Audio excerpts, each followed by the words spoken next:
We're so excited to be here today.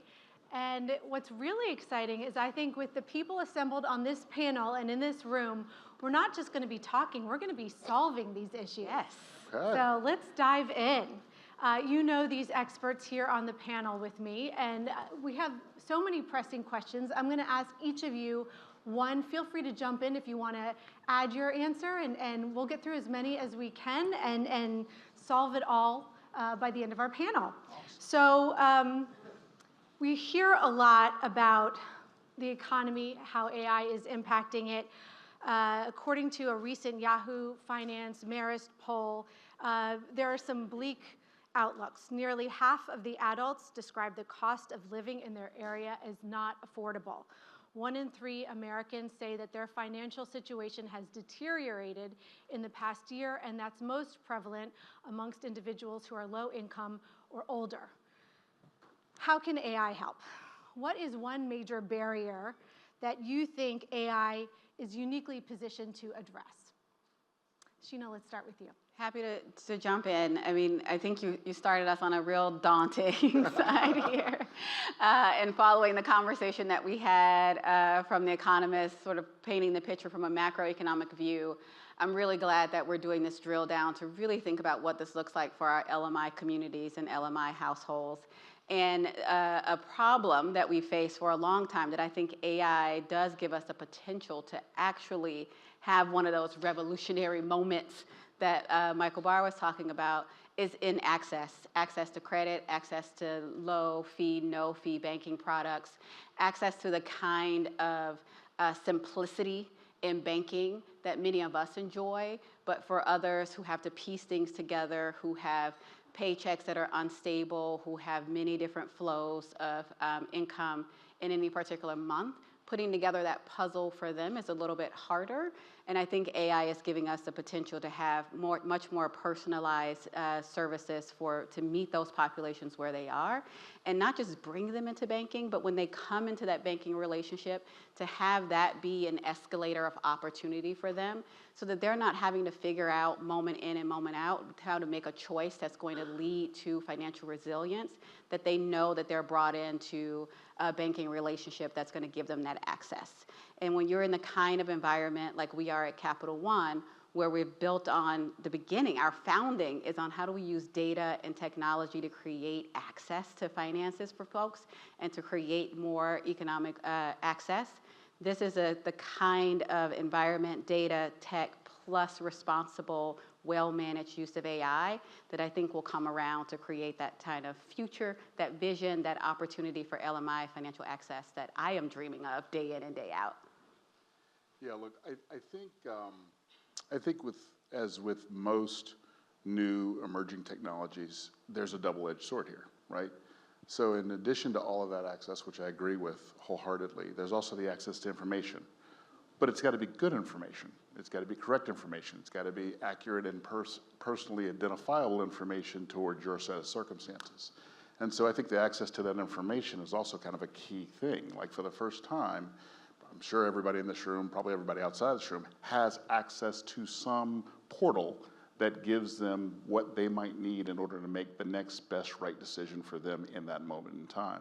Now, the question is, who's feeding that information in? What are they going to do with that information? Are they accurately applying that information to their set of circumstances, et cetera, et cetera, et cetera? That's the double edge, right? You got to make sure that that's correct as well. But I think that access to information is actually one of the big, sort of moments that we're in. Yeah, who's feeding the information in, and then who's governing it once it gets in there? Yeah. So with all the resources and Clarence, I want to weigh in on that too. Please, come on, Claire, let's. So thank you for having me again. It is, I think the previous panel, your kind of preamble a bit, I think sets the mood appropriately. I think it is a hard time for many Americans. It's a really hard time for folks in the DC federal kind of footprint and region. And as you named, there's kind of cascading events happening in people's lives, some financial, some folks losing health care, so health related, that is also blends into the financial piece. And so where we think about this, and I think it's a similar theme to the other panelists, but a real big opportunity to provide folks with what we've called kind of navigation or services or advice, right? When you think about, and this kind of came from, right, when you think about, this is no different than any of us, right? I was fortunate enough, I never thought I'd be at a stage in my life where I got a tax guy, so I had a call with my tax guy earlier this week as I switched jobs, but it is, and so someone I can talk to, trusted, that knows me. We built a relationship over the past 5 years or so, and so we can have a conversation. Hey, here's my goals for the family. Here's the situation I'm looking at. What would you advise right here, right? And so that has traditionally been, I don't want to presume everything about anyone in this room, but folks probably who you're in this room, you have access to those types of services, right? And we know generally outcomes are better for folks when you have access to trusted advice, personalized, kind of one-on-one support, and that is often, and that's true up and down the economic income spectrum and ladder. Just unfortunately for folks kind of in lower income populations, those things are often offered as kind of pro bono services and made available through either nonprofits or kind of federal, state, local government systems.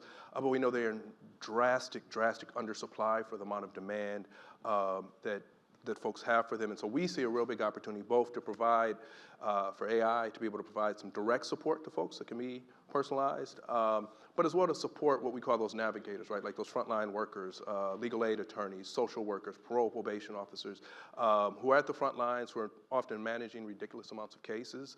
And so how can you streamline their workload, allow them to spend more personalized times with folks? And so I think it's a huge opportunity. I think there's a whole host, as you raised, there's a whole host of questions about how do you do that in ways that are safe, secure, and that, folks trust. And while we're here with these brilliant minds, I was hoping we could take this even one step further, if you would be willing. Given all the resources and opportunity that we could create here in this room, if our current realities, if resources and coordination were not a problem, if we could wash all that away, what do you think AI is uniquely positioned to cure with those unlimited opportunities and resources? I mean, I think, baseline, it offers the promise of unburdening you from having to sort of navigate the kind of rote things that you have to go through, processes. I was in a conversation here not too long ago where we talked about, re-engineering a process with using AI. But where we started from was the 35 steps that we take today in that process and applying AI to each of those 35 steps. And someone said, well, do we need 35 steps? Couldn't we go from step A to step, sort of the end, whatever the end is, right? And what about using AI as an enabler to move quickly through that step, saving time, effort, energy, and frankly, the frustration of moving through those processes? I think that's baseline, one of the first things that we ought to take an examined look at.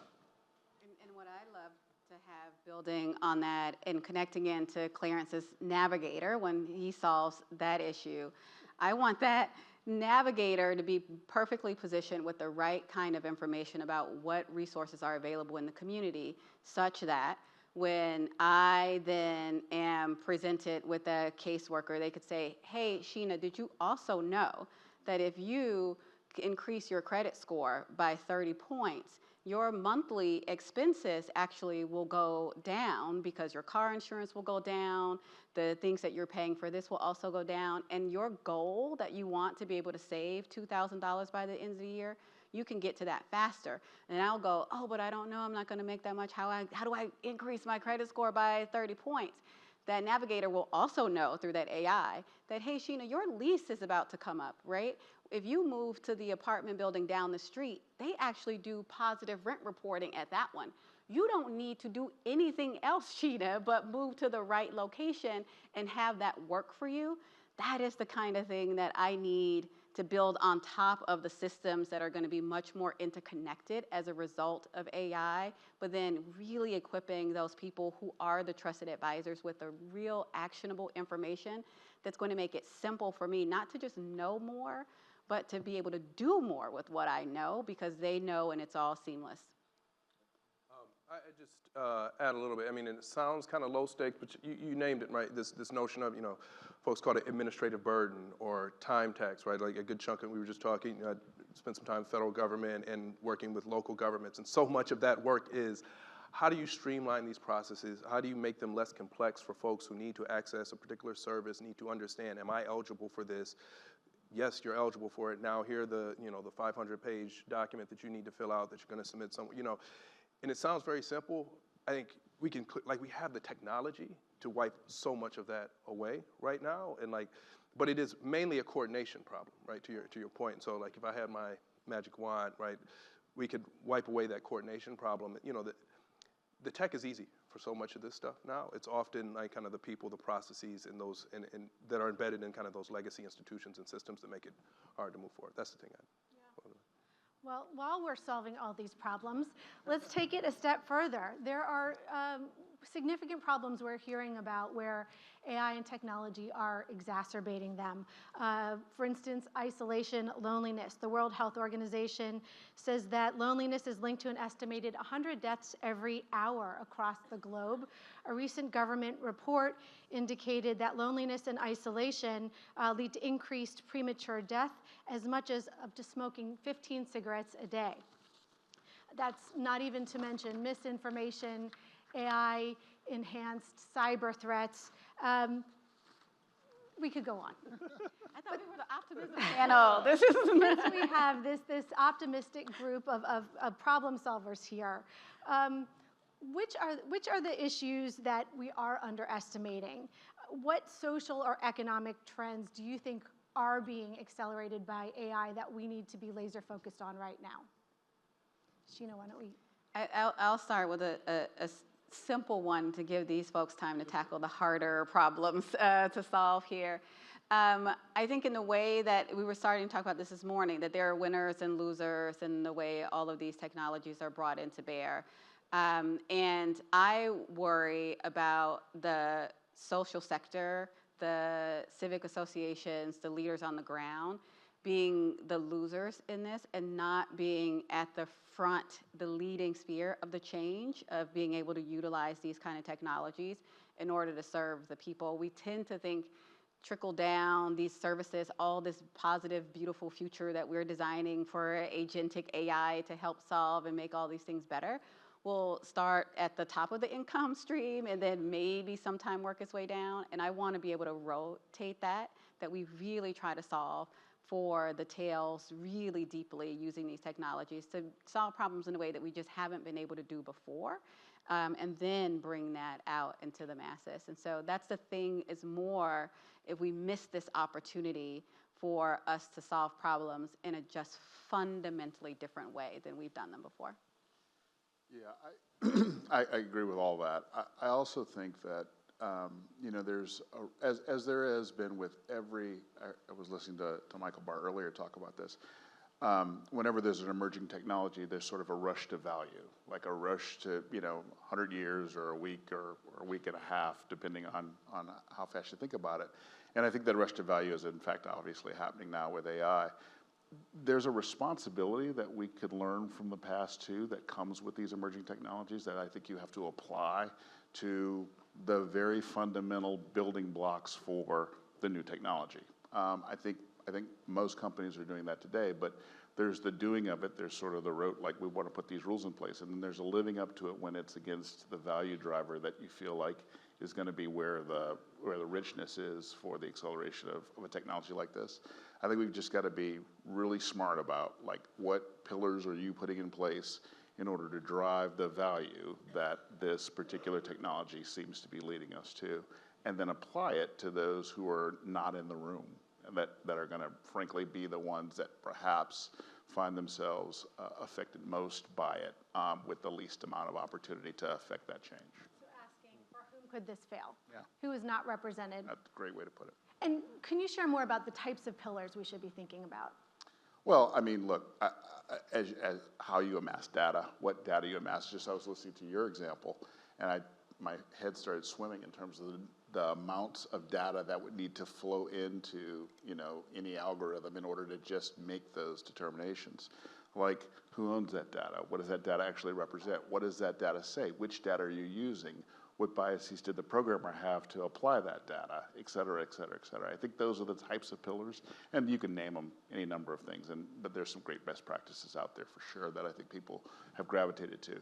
I think like owning that, understanding that, and making sure that the tool doesn't get so far out in front of the way that we think about using the tool and how it's actually going to affect the people who are, again, most affected but less, with an opportunity to, make sure that their voices are heard in the change. Appreciate you guys giving me time to think about that. I was trying to come up with a more optimistic response. I mean, the technology is here, and I work now in a role where I think there are really positive things that can come from this if channeled in the right way, but I don't think that's a foregone conclusion by any stretch of the imagination, and there's real work to do to realize that. To your question, I'm terrified about everything, honestly. I'm now of a certain vintage where I can say I remember when, or I'm old enough to remember when, right? And so, I came of age, to date myself a little bit, I got my, at first I got my first cell phone kind of at the end of high school, and then we moved, and the technology is progressing, right? And so then the iPhone comes out, right? This is great. And we just there's all these positive things around it, right? And now, how many school districts are going to you cannot have, we just know how bad these things are for students and kids of a certain age that we just, 20 years ago, some people, right? We're probably saying this, but we just as a society didn't really understand. And then later on, you marry that on top of social media. So now you got the smartphone, the phone in your pocket every day, and access to social media. And I was a big optimist, right? I remember the Green Revolution, even Black Lives Matter. There were real positive things that came from that, right? I don't know if we could take it back right now. I don't know, right? And then you layer on top of that, right? All the things that you mentioned, right? So now you got the phone in your pocket, you got social media, and now we have, and where the technology on AI has progressed so quickly. I used to, a year ago you could say, oh yeah, that video is not there's a thing or two in there, right? Now, as you all know, it's very hard. You got to be paying attention very closely. You need context and awareness, and I worry about kind of what we don't know right now, and we'll figure some of that out. But I think kind of the flip side of that right now is I'm encouraged by folks in this room, some of the conversation, to your point, pillars, right? And can we do as much as we can right now to we have these lessons learned, from some real big, shifts in the paradigm of technology over a 20-year span, really, which is crazy to think about. And so this is another one. And so what lessons learned can we take from those, the smartphone, social media, and now this, what I see is kind of an accelerant on all the things that, in some ways were not that great about those, and maybe for some of the positive things, but how are we put in those guardrails and infrastructure when, quite candidly, a lot of that is being ripped down, or there's folks, actively fighting against any sort of regulation of these tools. Yep. And these kind of conversations in this room is what helps that, by us being open to the things we worry about or the opportunities we see in this, and thinking together across industry, with regulators, with policymakers, all together, starting to be in the same lane, thinking about these things really helps. Another thing that we try to do to make sure that some of these negative externalities are not there, and that we bring the right people together to think about it, is through research partnerships. I mean, but we're not going to solve this, and we also don't want to have the innovations out there happening so fast through research that then we're not able to think about or apply and have that good cycle going on. So making sure that there's conversation, there's joint research. We have centers and new partnerships with the National Science Foundation, bringing it into the public sphere, or with the center at Columbia University, University of Virginia, but bringing the bright minds and people who are thinking about that next generation of what could happen together, so that industry is not building things alone without the view of all of that, is I think what's going to help us have that broadened aperture that we need to be wide open and aware of what these possibilities are, even as we're building with them and utilizing them. Such a great point, Shena. That interesting thing about AI is it's creating disruption, but how do we make sure it's disruption for good? Part of that is breaking the silos. We actually cannot solve any of these issues in our industry with our colleagues alone. You absolutely must get the feedback of others in order for this to be successful. So an opportunity for us to learn from one another. I really want to dig more into the multi-stakeholder collaborations. But Clarence, I think you brought up such an important point. Thank you for your transparency in your sentiments and feeling afraid. You're not alone. In a recent Pew study, over 50% of Americans said they're more fearful than excited about AI. Not surprising, given the headlines, given what we're talking about here, given, as you mentioned, the impact we're seeing in schools and social media. There's a lot of reasons to be fearful, but if you unpack those numbers further, it's disconcerting because of who is self-selecting out, who will not benefit from AI. We have a gender gap. We have a regional gap. Within the heartland, there's less use. In rural areas, less use. We have an age gap when we're talking about AI starts over age 30. So welcome to the gap. And if that incentivizes us, great, because we all have clearly a vested interest in solving for this. So now that you're giving us such great solutions, I'd love to dig down and think about some of the particular use cases for certain communities, because we know, as we mentioned at the top and throughout, there's a significant need. 37% of Americans cannot afford an unexpected expense of over $400, and almost a quarter have no emergency savings at all. We know that's worse when we're talking about rural communities where there's lower level of income, higher poverty rates. We know that young people are navigating the highest cost of living in U.S. history. So what are you seeing as promising use cases to serve one or more of these communities that we can think about scaling up? Oh, we could be here all day. Yeah. I'll kick us off, and maybe we can just ping pong on some of the different ideas, because we're all funding different type of things that are really are the things that give me hope. I'll start with, since you talked about the fragility of the wallet for American families, the thing that people can't afford while they're trying to save toward that $400 is fraud and scams. And so I think the first use case is really being able to use these systems to help us detect, prevent, and keep that out so that people have a fighting chance to be able to be on a positive course in their financial well-being journey. And so that's, to me, the most important way that we need to start with the application of AI, and that's where financial services organizations have a good lead in and can be a leader in helping to create that structure and protection around our customers. Can't do that alone, right? Like we talked about social media, we talked about all the things. There are a number of actors that funnel into that, and that also has to be a wide group that's helping to work on that together. And then I think another use case is just sort of one of the things that we've been applying a lot is in these pre-approval tools that allow you to, as a customer, engage to know what you qualify for without any hits on your credit. That is a game changer for folks to have access to understand where they need to go to build their goals, but not have to be negatively impacted while they're trying to learn about what they qualify or not. And that's a place that Capital One has stepped in really big on our auto business and in other areas to have those pre-approval tools using machine learning and the kind of data stack that we have to help that customer along the way. Look, I think one of the things that's come out of the last interesting time that we've lived in over the last 4, 5, 6, 7 years is particularly for young people, the notion of wanting to be an entrepreneur. And we've invested pretty heavily in that in a number of different ways. But one of the use cases that I'm kind of excited about is this notion of lowering the bar of entry on being an entrepreneur. You can actually leverage AI to not only, as we talked about earlier, in terms of information sharing, learn a lot about the thing that you have a spark of an idea about, and fully develop a business case, fully develop a business plan, but you can also sort of pressure test whether or not this is a viable opportunity for you to actually move forward in, and then prove out why capital coming to you in order to help that cause would be an important thing to do. So we've seen, and we've talked to a number of young people about how they're using AI, and by the way, they have such a better imagination for it than I think those of us who are slightly over 30 years old.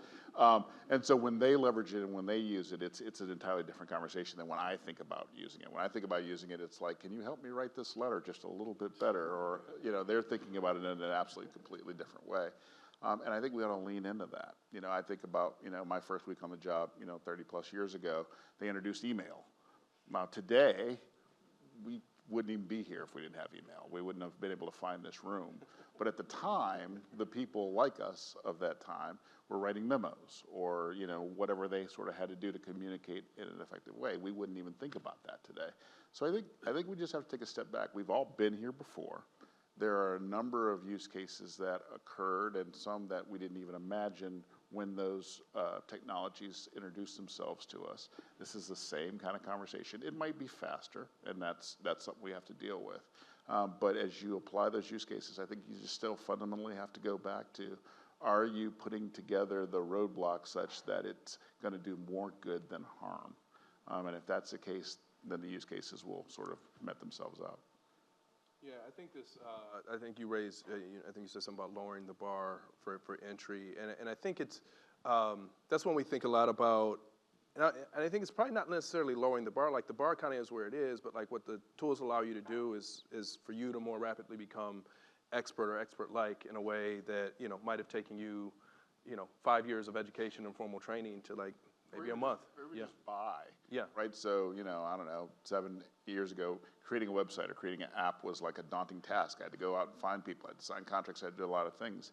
In an afternoon, you could put a lot of that together. Now it's not going to be perfect, right? But you can get a long way in an afternoon where it used to take several months in order to organize yourself. Yeah, no, exactly. And we think about somewhat similarly kind of on this like navigation side, just like a very clear example of an organization I was in my last role that kind of on this theme is Frontline Justice, and their work is really around this kind of concept of, hey, we know that like trusted legal aid and legal advice is like immensely valuable for folks across a range of issues, whether that's like you're facing eviction and like how do I stay in my house, or like, hey, I just got denied this benefits enrollment, how do I appeal and get enrolled?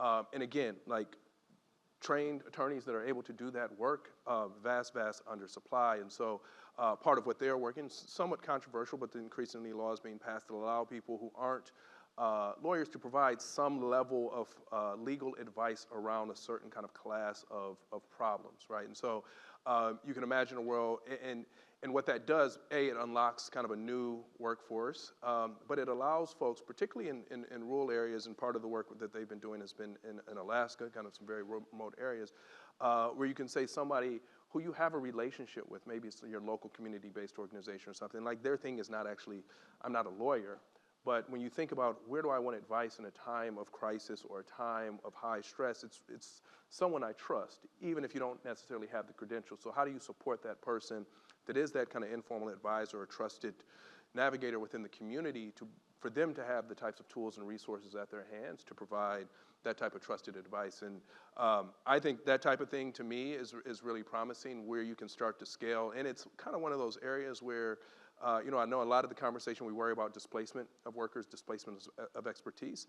I think we're very far away in those types of roles and jobs for that population of any concerns about displacement. It's like we're so far underwater on the number of folks that we would even need in that place. And so how do you kind of create this kind of informal kind of navigator type role?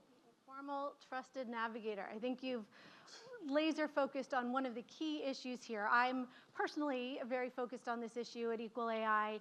That is the fun work we get to do of multi-stakeholder conversations. Our focus is on AI governance, and that's my bias. I think part of why we don't have trust in systems is because we don't have shared frameworks to make sure that we can and should trust the systems. And also AI literacy. Most people don't know how many times they've used AI in a day. We haven't had honest conversations about why they're afraid in order to address them and give them mitigation strategies so that we can have this opportunity conversation. We just fast forwarded to how it can propel you because you all are in a space where you've had the first two parts of the conversation. Too many people have not. So we need to have these multi-stakeholder conversations. There have to be different perspectives that are not often united. I'm curious from your perspective, who are key voices that you found really helpful in having these conversations? What are ways that you have facilitated these conversations? mean, I'll take the first one on this one. You guys have been so kind coming this way and giving me time to. I'll just say I think a lot about this, and I don't know that I mean, this is one key voice, the FinRegLab folks. I think, we tend to, and part of where we're trying to move a little bit is kind of breaking out of this kind of domain or sector specific type of thinking, particularly when it comes to navigation. I think, kind of financial health, like this space is such an important one because it covers so many of kind of people's kind of most critical life moments, and it is really the baseline for economic security. But I was just struck, I mean, some of the same conversation that we're having here, and I've had sounds like we had a little bit of shared back, like, I spent quite a bit of time around criminal justice, right, and reentry. And I could go to a reentry conference, and there would be 80% kind of alignment on some of the same issues on how do you get folks kind of back on their feet, that near-term kind of economic security, and then on that path to a job and longer-term mobility. And I think and so there's a bunch of experts, that I talk to and learn from in that space as well. And so part of what, I'm hoping and like what we're trying to do a little bit is like, how do you bridge those conversations? Because folks don't just experience it as like financial health, homelessness or housing or reentry, right? Like those things often compound, particularly for folks in thin low-income populations. And so how do you bridge some of those conversations across that space, right? So I think there's experts everywhere, and part of it, I think the work for us is seeing those connections and putting those folks together in the room. And making sure everyone here today leaves with these tangible resources. I'm obviously biased. I just wrote a book, Governing the Machine, on how to do AI governance. So aside from that obvious answer, what's a resource that you'd recommend to people here today that has been invaluable to you in this work? Look, I mean, we started talking about responsible AI actually several years ago. We didn't do a whole lot, right, internally. We were still sort of figuring out where the building blocks actually resided in our company. By the way, financial services companies are huge stores of data. I don't think that's a secret to anybody, right? So when you think about the data that we have and you think about the security and safety that needs to be just around that resource in and of itself, I think that was where we sort of recognized, boy, we need to really sort of sit with ourselves and talk about this. And we've done that for a number of years. Now we're sort of heading into this period of time where it's a little more advanced on how do we, increase productivity? How do we get to some of those efficiency gains? What we now think about is there a potential for, revenue opportunities out into the future. So a lot of conversation in-house. But we also engage in a ton of conversation out-of-house with experts, not unlike the ones you mentioned, primarily in the university setting, and some of the folks out on the West Coast who were building tools and thinking about things in big ways and spending weeks and weeks of time actually imagining the future, and just kind of hearing from them and understanding where they thought things were heading. And by the way, I think those have been tailored, with an incremental half-life of 2 or 3 weeks because they sort of continue to meander down a particular path. So we've paid a lot of attention to that, and I think it kind of informs the way we think about it today. Any tools in particular you want to recommend? I'm going to be hard-pressed to do that one. Okay. Now, I will say my biggest resources are sitting in this room. So special shout out to Urban Institute, Commonwealth, Saver Life, so many folks.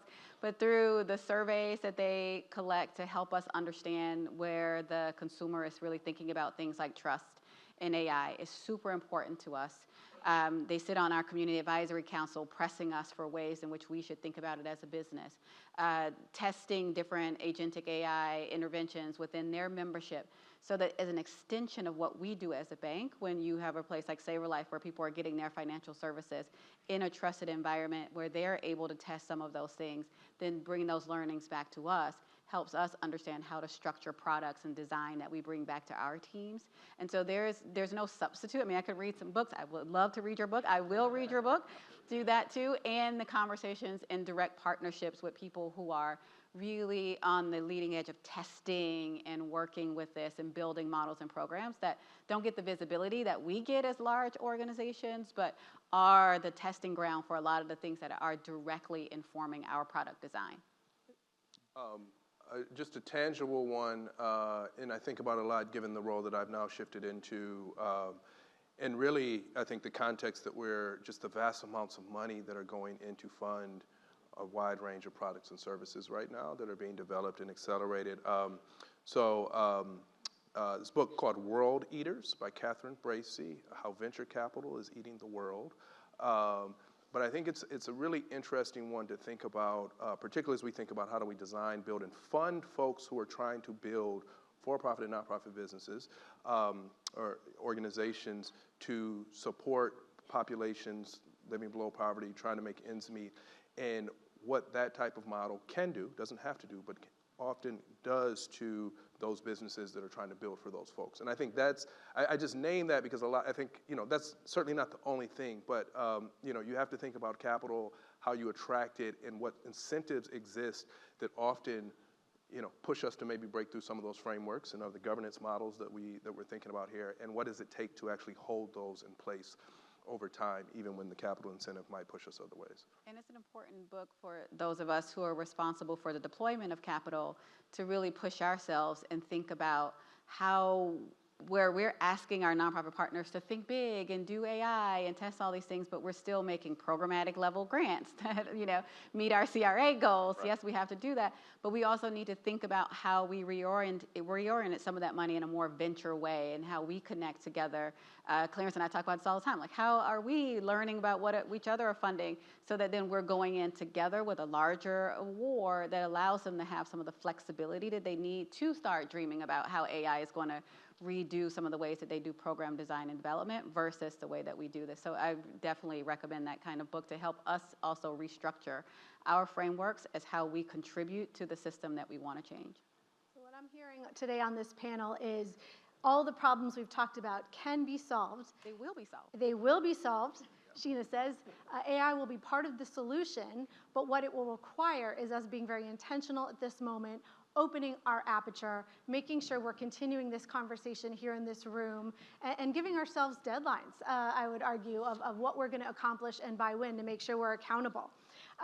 So flash forward, let's say this has all happened. 5 years from now, we're reading the Urban Institute report, the Financial Times headline, that we have turned artificial intelligence into the engine of shared wealth. What had to happen after this summit today in order to make sure that happened? I think for me, it would have to be some sort of kind of shared governance framework that both gave space for continued innovation, but also enough where you can trust, right? Like how do you build that trust into the system? And I think, I think for a wide range of kind of products, services to really take off and to work for everyone, like you have to have, like the technology is there, right? It's how do you deploy it? What does that product look like? And how are you embedding trust and adoption enablement over time? And I think kind of a shared governance regulatory framework that strikes the right balance would hopefully get us there. And I think we could potentially see another kind of acceleration where we move beyond the like, hey, this is really cool technology to like make a difference in people's lives. And I love that you used a 5-year timeline, because for me that's not coincidental that's the timeline that I'm running fast and hard on our 5-year, $265 billion community benefits plan. And in my corner of the world and looking at that gives us an opportunity to infuse a level of investment into things like credit access and AI for good, that then we can look at not just saying we put this capital out there, but my rally cry to everyone in this room and everyone in my company is to think about what is that going to do at the end of the day? Can we declare some actual changes in the life for LMI communities with that amount of resource? Can we say that 5 million, 50 million LMI households will have $2,000 in savings at the end of 5 years? That's the kind of concrete, this is the impact we will see through those kind of investments that I'm hoping to look back on in the next 5 years and say, we did that thing. We will never say again a stat that people don't have $400 in savings, because we've been able to leapfrog and solve that. Yeah, I think to build on that for just a quick second, I think the notion of aligning incentives and that value that we've been talking so much about in terms of what AI's promise is to closing those very gaps, whether it be a home ownership gap or the gap that stops someone from opening that small business and creating jobs, or that gap that allows for them to understand their housing choices and affordable housing choices. All those gaps connected to the value, and then creating incentives around those that are creating this AI world to drive those outcomes. And you want to put 5 years out from there? If it's 5 years, it could be 3 years, it could be 10 years. It really doesn't matter because it's going to be an ongoing iterative conversation. Well, thank you all for this ongoing iterative conversation. Shena, Richard, Clarence, so much insight about how we will build trust in those systems, how we're going to be doing it together, and achieving this reality of everybody having this savings, this trust in AI systems, and this shared wealth opportunity based on the work we're doing here today. Thank you. Thank you.